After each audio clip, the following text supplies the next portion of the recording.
Welcome to Living with Letters, where parents and caregivers and their pre-kindergarten children have fun learning together, where parents wear their play clothes and see the world through their child's eyes. Today I'm dressed like a scarecrow to scare all the crows away from the orchard. We're at an apple orchard and we came to pick some apples today. Come along with me and let's pick some apples. This is better.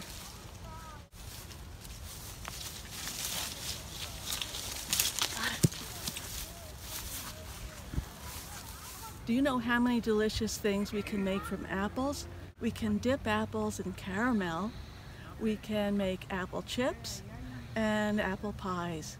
Did you know that a man by the name of John Chapman brought apple seeds to Indiana, Pennsylvania, and Ohio over 200 years ago to plant?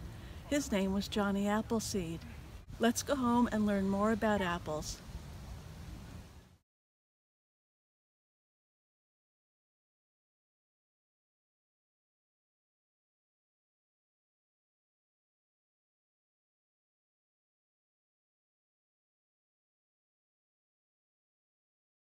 Welcome back.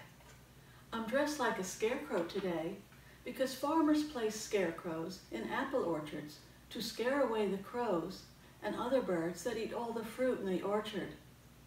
Before we begin enjoying our delicious apples, I would like to share a fun story about a scarecrow who grew so tired of standing in the field.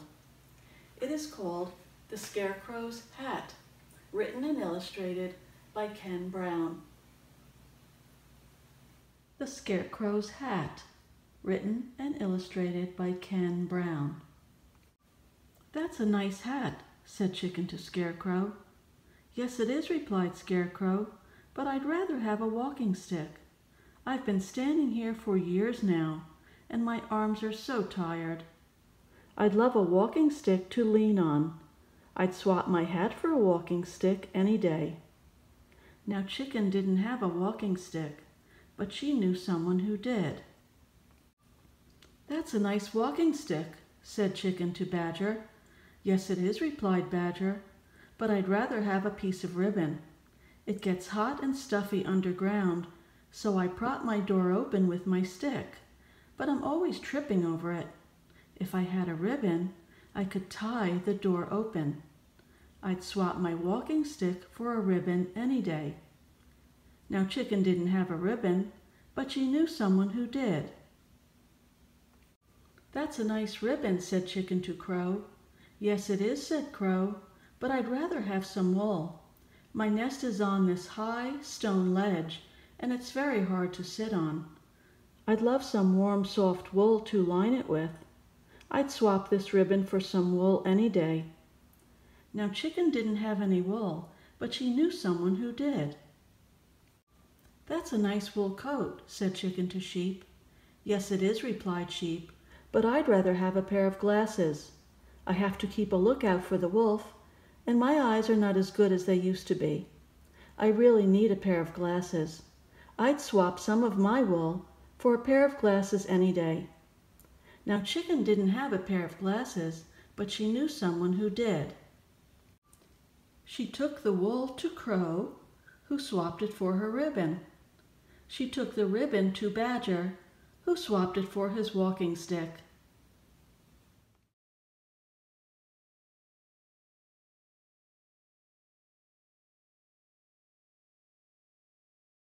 Let's start enjoying our fresh apples from the orchard.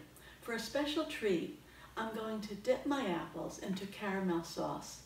Since these are Empire apples and a little tart, the sweetness of the caramel sauce will be delicious.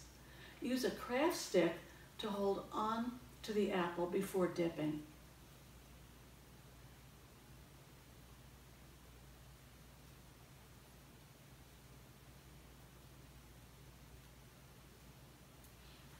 And then place it onto a plate with wax paper so they don't stick. Just like that.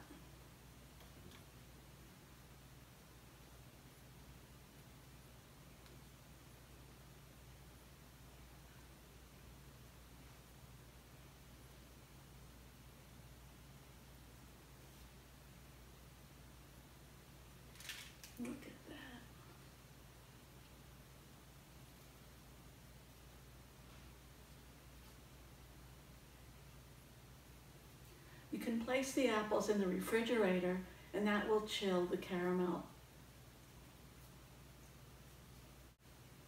And if you'd like a special treat, after you dip your apples in caramel, you can dip your apple into maybe some chopped nuts or chocolate morsels, whatever your favorite treat is.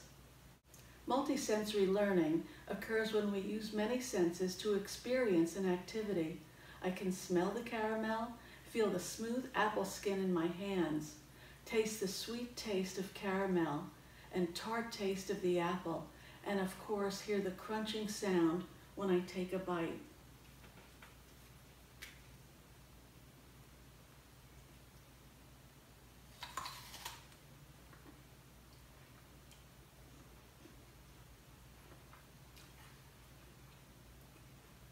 Ooh, that is so sweet and so delicious. I can't wait till you try it.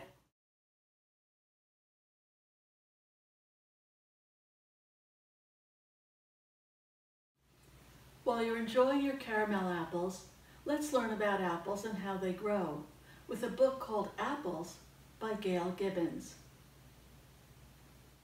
Apples by Gail Gibbons. An apple is a fruit. It grows on an apple tree. Apple trees grow in more parts of the world than any other fruit tree. They have been in existence for almost 2 million years. Many times during the early 1800s, John Chapman traveled throughout the wilderness of Ohio, Pennsylvania, and Indiana, planting apple seeds.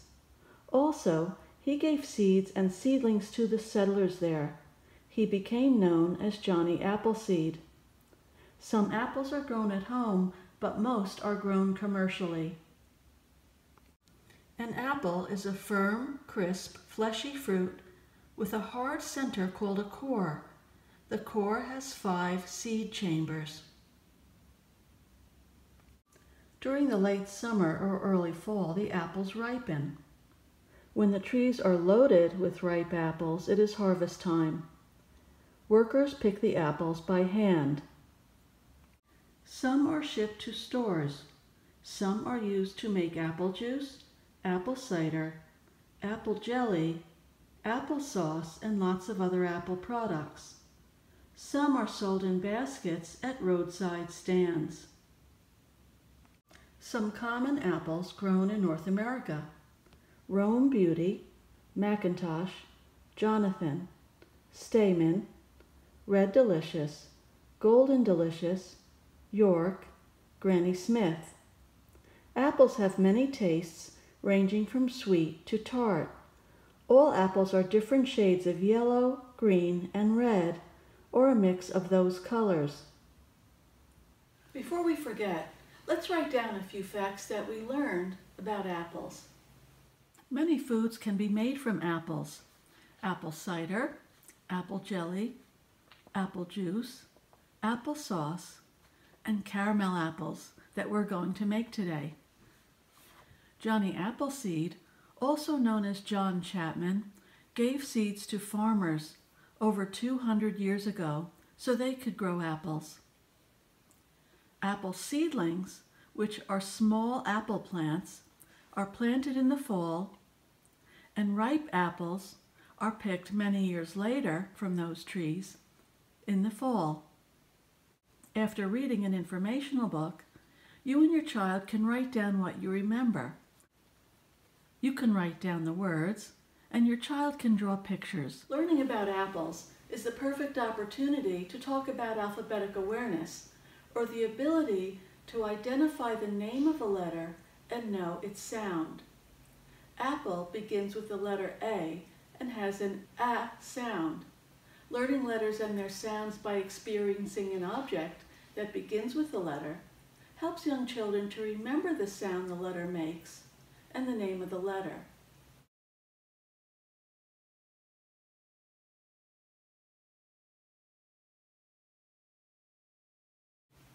I have some pictures of objects that begin with the letter A on the board behind me. You can see I have an alligator, an aardvark, an ambulance, an artist, an ant, and an alarm clock. Finding or drawing objects that begin with the letter A will help reinforce learning the letter. Let's create an alphabet book so we can draw pictures of objects that begin with the letter A.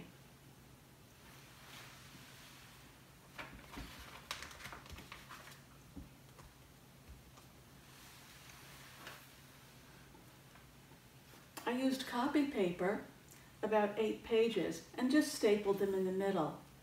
I have a cover page and 1 page for every letter of the alphabet. You can ask your child to draw pictures or find pictures and glue them onto the pages, and that way they can associate the letter A and the sound A and think about objects that begin with the letter A: an apple, an ant. Eventually, your child will fill the book with the entire alphabet. Let's read a few pages from Astonishing Animal ABC, written and illustrated by Charles Fugue, to enjoy learning letters and listening to their sounds. Astonishing Animal ABC, written and illustrated by Charles Fugue. A. Arty aardvark, B. Bouncing bear. C. Cozy cobra curled up in a comfy chair. D. Dancing dodo. E. Enormous egg. F. Fat flamingo feeling frightened on one leg. We had a busy day today, picking apples dressed like a scarecrow, eating a caramel apple using multisensory learning, reading narrative and informational books to learn about apples, and making an alphabet book to help your young child learn alphabetic awareness, or the ability to identify the name of a letter and know its sound. Dialogue with your child all week long about the books we read, the facts we learned about apples, and continue to build an alphabet book. If you have a blackboard at home or a whiteboard, write down the names of all the words that you know that begin with the letter A. Try making some caramel apples, and most importantly, have fun learning.